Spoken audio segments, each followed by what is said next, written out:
একের পর এক গুপ্ত হত্যা। জেনারেল কাশেম সুলাইমানি, ইরানের প্রেসিডেন্ট ইব্রাহিম রাইসির পর এবার গুপ্ত হত্যার শিকার হয়েছেন ইরানের বিপ্লবী গার্ড বাহিনী, হামাসের প্রধান ইসমাইল হানিয়া। ইসমাইল হানিয়াকে হত্যার পর ইসরায়েলের দিকে ধেয়ে আসছে ভয়ানক প্রতিশোধের তীর।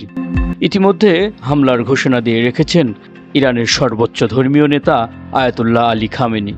সেই ঘোষণার পর থেকে ভয়ে কাঁপন শুরু হয়েছে ইসরায়েলের মিত্র যুক্তরাষ্ট্রের। ইরানের সম্ভাব্য হামলা নিয়ে মুখ খুলেছেন খোদ 3 মার্কিন কর্মকর্তা।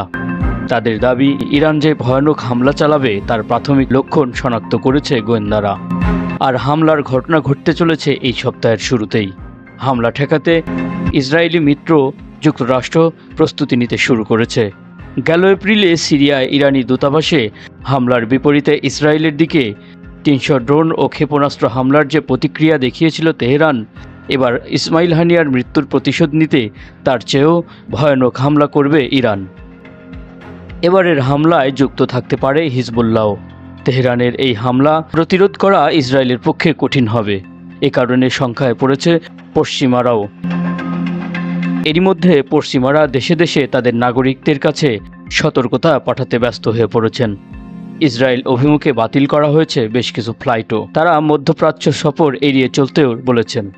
এদিকে ইসরায়েলের উত্তরাঞ্চলে বৃহস্পতিবার হামলা চালিয়েছে হিজবুল্লাহ। ইসরায়েলি শত্রুদের লক্ষ্য করে ওই হামলা চালানো হয়েছিল।